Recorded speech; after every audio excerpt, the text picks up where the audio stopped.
So this week is part 2, Jesus and the Bible. Because there's so much to cover here and I don't want to just skim over things for the sake of time, I think I'm going to split this week up into 2 parts. So part 1 is going to be this video about Jesus and part 2 is going to be about the Bible. So chapter 6 is called Why We Believe in Jesus. And he starts it off by talking about how a lot of people are spiritual but not religious. And they believe in a higher power of some sort, but they don't want to be a part of any religion because they see it as it's this long list of rules and everyone in religion are hypocrites. Not everyone, but they just see the hypocrisy in it. They see all these things that just turn them off to religion, and so spiritual instead of religious. There is a lot of hypocrisy. There's a lot of just garbage that goes on within religion. But to go a little deeper into your spirituality is if you believe in a higher power and you believe in the universe, you believe there's something grander, greater than ourselves out there. There's something higher. Wouldn't we want to get to know who that is? He talks about how hypocrisy, violence, the rules aren't valid reasons to reject religion. And he gives the analogy of, think of it like a football game. It's like, I don't believe in organized sports because football causes violence and the fans are crazy and they just riot and there's such a long list of rules. The NFL's official rule book is more than 300 pages long. Bishop Barron actually had a really great talk about this, and he uses baseball as an analogy, and he talks about the beauty, you fall in love with the beauty of the game, and then you come to know the rules after that, and you come to follow the rules. So when you first look at something, it's like, what are all these rules? Why would I want to follow that? I don't need organized sports. I can just go do my athletics on my own. But when you really, really you fall in love with the game. If you're a little kid, you go to the baseball field and you see the green grass and you watch and you're in awe of the game. And then you come to know the rules. That's just the later steps, is coming to know the rules and learning how to play the game. Same thing in our spiritual lives. Trent writes about how since God loves us and life is more complicated than football, we shouldn't be surprised that God's revelation would include a fair number of principles to help us be happy and spiritually healthy. But how do we know these principles really come from God and weren't just invented by human beings? How do we know which religious rules to follow? We can find out by turning our focus to the most important person in all of human history. And so Trent writes about how before he became Catholic, he did this whole research process of all these other religions and then all the different denominations of Christianity. It's just like there's so much out there. And so he studied the different religions and he found there's a lot of differences, but they have one thing in common, and they all have a teaching on Jesus and who Jesus was. The Jews say that Jesus was a prophet. The Hindus and the Buddhists say that Jesus was an enlightened man. And so all these religions say the same thing about God, about Jesus, is that he was a good man, but he's not God. And that's the difference between Christianity, is that Christianity says Jesus is God. And Trent writes about an interesting point, is that the name Jesus Christ, it can cause tension and discomfort. The name just carries power. And I realized this when I was on the subway one day. It was really crowded, there were people everywhere, and this guy comes on carrying a Bible, and he's wearing a suit. He's one of those people who preach. So it's really crowded, and he gets on and he starts preaching. At first I'm just rolling my eyes just stop screaming Jesus in people's faces. But I observed something very interesting, is when I was hearing him speak, he was speaking with such conviction, and it was really powerful, and what he was saying was true, and I was like, this is actually good stuff that I'm listening to. And I look around, usually on the subways when there's someone talking, everyone just kind of puts on their headphones, looks away, pretends they don't hear. But something about what he was saying about Jesus stirred this emotional reaction in everyone around me. I was looking around, I saw this girl and her boyfriend kind of shifting their eyes, looking uncomfortable, laughing a little nervously. It caused this reaction in people around me. People started visibly looking uncomfortable. And it was just interesting because usually people can kind of like tune people out and have no reaction to it. Like every day in New York, we hear another person on the subway giving their speech, and we just kind of are so desensitized to it. But this experience was different. And it kind of made me think, I'm like, the name of Jesus carries this power. Because Trent Horn writes about how, of course, the name has power. It's God in human flesh. So how powerful is that even his name causes this? He brings up another point, which actually C.S. Lewis popularized, is the liar, lunatic, or Lord. All these religions say that, oh, Jesus was just a good man. He was just a prophet. He was a teacher. He was a good man. But think about this. Someone who's saying he is God, he's saying, I am God, I am the bread of life. He's telling people to eat his body, like, the things that he's saying, if you really think about it, he's not a good man. He's a liar if he's not true. Imagine if you met someone and they told you that they were God. He cannot be a good man if he's saying these things. He's a liar. If you're going around lying to people, you're not really a good person. If you're saying all these crazy things, which is crazy, if you just think about it, if you met someone and everything Jesus was telling people, you would probably think they're really crazy, not a good person. So either they're a liar, they're a lunatic, which leaves us the other option, which is their Lord, and what he was saying was true, and that he is God. And for also, the first Christians worshipped Jesus as God. He goes on to write how we can trust the New Testament documents. Because there were so many copies of the New Testament in the ancient world, no single person or group could have gathered them all up and changed the story of Jesus. Unlike the biographies of people like Alexander the Great or Buddha, which were written centuries after those figures died, the Bible's descriptions of Jesus were written within a few decades of his death, either by eyewitnesses or people who knew the eyewitnesses to Jesus' ministry.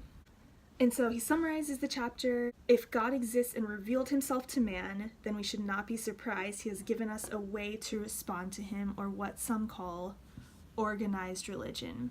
So that's pretty much all what our religion is. It's not just this random list of rules, it's not this religion of men, it's not this thing that people created to keep other people down or to control people or to start wars. It's our response to God's revelation. And so, because Jesus claimed to be God, he's too good to be a liar, and he's also too wise to be a lunatic. And textual evidence shows that the Bible can be trusted, and that Jesus' claims to divinity were not just a later thing that were added. Which brings us to chapter 7, why we believe in the resurrection.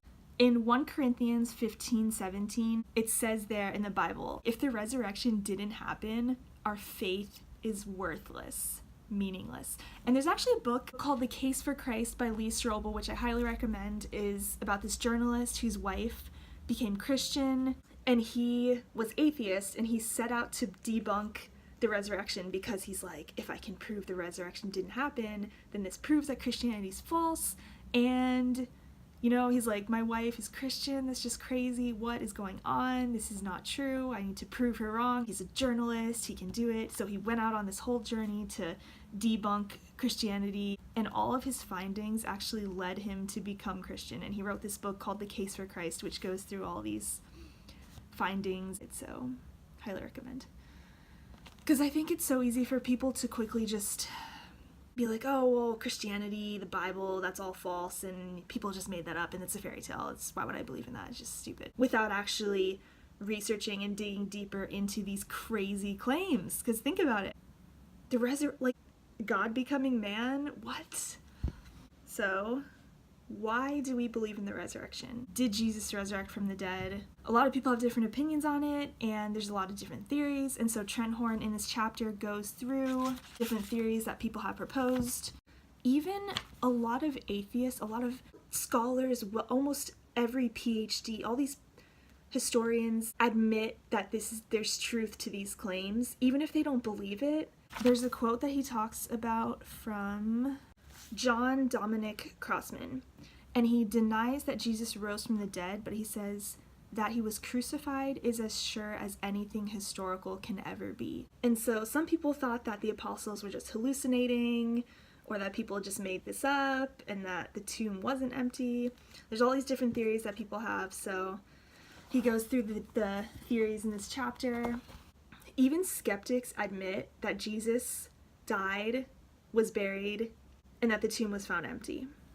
And his disciples saw him after the fact, and they were willing to die for that. So there's all these theories put forth that try to explain the resurrection. One of these being the swoon theory. According to this, Jesus never actually died, and that maybe he just passed out on the cross and he just woke up later and they thought he resurrected, but he never actually died in the first place. But according to history, there's no chance that he would have survived. There was a study that was done in 1986. The American Medical Association published a paper that analyzed ancient records of the crucifixion. It came to the conclusion that it would have been nearly impossible for Jesus to survive.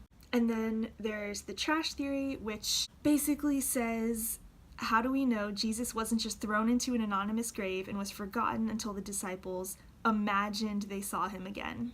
But there's also good historical evidence that this was not the case as well. That Jesus' body was placed in an identifiable tomb and didn't just vanish in the common graveyard. Which brings us to the hallucination theory, which I've heard this a lot before. There's actually this jazz bar that I go to, and the owner is talking to me like, oh, you're Catholic, you know, Jesus, they just hallucinated. He didn't actually die on a cross. There was no Jesus. No, it was a hallucination. And we didn't even further the discussion, but he said that to me and he just walked away. He didn't even wait for me to respond. I was like, okay. So this is a hallucination theory. And according to this, the disciples just thought they saw the risen Jesus. They imagined it. They went through so much grief. They were just not in their right state of mind, and so they were seeing things. Who knows? Maybe they just really wanted to see him again, so they thought they were seeing him. I don't know. They were just imagining it. According to psychologists, it's actually impossible for groups, because Jesus appeared to groups at a time, many people at a time, and so it's impossible for groups to hallucinate seeing the same thing. Psychologist Gary Collins writes, by their very nature, only one person can see a given hallucination at a time. They certainly aren't something which can be seen by a group of people. The hallucination theory also doesn't explain how, so maybe that's like, well, the apostles, Jesus' friends at the time. I can see that as being an argument, but that doesn't explain the fact that Paul, later, who didn't know Jesus, who actually persecuted Christians, said he saw Jesus and had a conversion experience. St. Paul thought they were heretics, and then for him to have a conversion experience. So that's one of the most famous examples. Trent compares other religions to the resurrection, and he talks about miracles, and that there's an atheist writer who wrote about how the resurrection, there's more evidence for that, and it's more valid than in any other claimed miracles in any other religion. So, for example, the Quran does not record Muhammad performing miracles, and the earliest sources about Buddha say he refused to perform miracles. Both men are described as performing miracles only in legends written centuries after their deaths. This stands in sharp contrast to the accounts of Christ's resurrection that we find in the Bible. These Christian accounts were written decades, not centuries, after the events they describe and are preserved in multiple sources. Which brings us to the empty tomb theory. So think about this. The Gospels tell us that the Sunday after the resurrection, a group of women, keep that in mind, women, discovered the tomb was empty. During the time of Jesus, women's testimonies were basically, it's just not credible to come from a woman. I mean, just think about that. If the authors of the Gospels were lying, why would they pick women? Why wouldn't they pick Peter or someone else to be the first person? Because a man actually has a credible opinion. Which is just the sad truth, but that's how it was. And so, if the gospel writers were lying, were making this story up, if a woman's testimony wasn't seen as trustworthy, and they wanted people to believe this story, then they probably would have chose a trustworthy person, such as Peter or someone else. And so this whole the tomb was empty thing, even enemies of the faith say that the tomb was empty, everyone was like, yeah, the tomb was empty, and they could have easily proved so. You know, when the disciples were hallucinating that they saw him, they could have just proved that, okay, let's go check the tomb and see if he's actually there, you know? Which he wasn't there. So the last theory is the fraud theory. Is it possible the disciples stole Jesus's body and then told people their Messiah had risen from the dead? Trent writes how it's not impossible, but this theory seems extremely unlikely. There's no record of a single Christian admitting after the fact that it was all a hoax. Fraud is normally committed for personal gain. The only thing the disciples had to gain from their fraud was persecution and death. Since people don't knowingly die for a lie, we can be confident Jesus' disciples really believed in the resurrection they preached to others. And he goes on to say that a lot of people have died for things that they thought were true. For example, Muslim suicide bombers die for their faith. They die genuinely believing that what they're doing is what God wants them to do. But the difference between those cases and the cases of the apostles who knew Jesus were with him at the time. The Muslim suicide bombers is like centuries after Muhammad, and so how do they know that it's true? The same way that the apostles knew that it was true, because they were there. Muslim suicide bombers never interacted with Muhammad, but during the time of the apostles, they were in the position to know if it was true, because they could have checked the tomb to see that it was empty and to see that his body was still there. So there's no chance that they could have been deceived by what they believed, because they could have proved it, that it was true or not. And the fact that they chose to die horrible, painful deaths, because, you know, a lot of people might be like, well, they were just good friends with Jesus, and they were just doing, you know, standing up for their friend. But why would they be put to death, these horrible deaths, for a lie? What's more likely is that Jesus actually resurrected and they actually believed it, that it was true, and were willing to die for that truth. Which was always something that was so striking to me, the way that they all died. And even when I was researching the Fatima apparition and the children who claimed that Mary appeared to them, these were little kids. They were brought in to be tortured. People in the town to say, like, admit that you guys are lying. This is a lie. We're gonna torture you. You need to just tell us the truth. And they never backed down on what they said they saw, that they believed was true. Kids, come on. Like, if you think about kids, if you're making up a lie and people are coming to torture you, you'd be like, okay, I was lying. It's fine. Like, yeah, I just made it up. But they never backed down on what they said. Alright, so I'm gonna just stop there, and then the next video we'll pick up on the Bible. The thing that really kills me is I hear so often that, oh, Jesus and the Bible and all this stuff you believe is just fairy tales, it's just made up. There's valid, historical, reasonable, logical evidence to be investigated in these truths that we believe in that are worth being investigated. As I mentioned in my last video, it's worth investigating these questions that we have instead of just brushing things aside. But I was thinking of what Dr. Stacy Trasenko said in the Catholic Answers conference. When she was an atheist, she was super, materialist, science, everything was only the physical world, there's nothing beyond. She said she spent her whole career studying science, and she just had this vision of the world that was never looking upward and outward, but only just, what's here around us. And she said, deep, in the back of her mind, she almost didn't want to believe in religion because of what it might demand of her. And I think that's true for a lot of us, is that, all the rules and all these things that's demanded of us. But as Bishop Barron pointed out in his video, that once you come to love the game, you just learn the rules and learn how to live by the rules. It just comes along with loving the game, if you compare it to sports.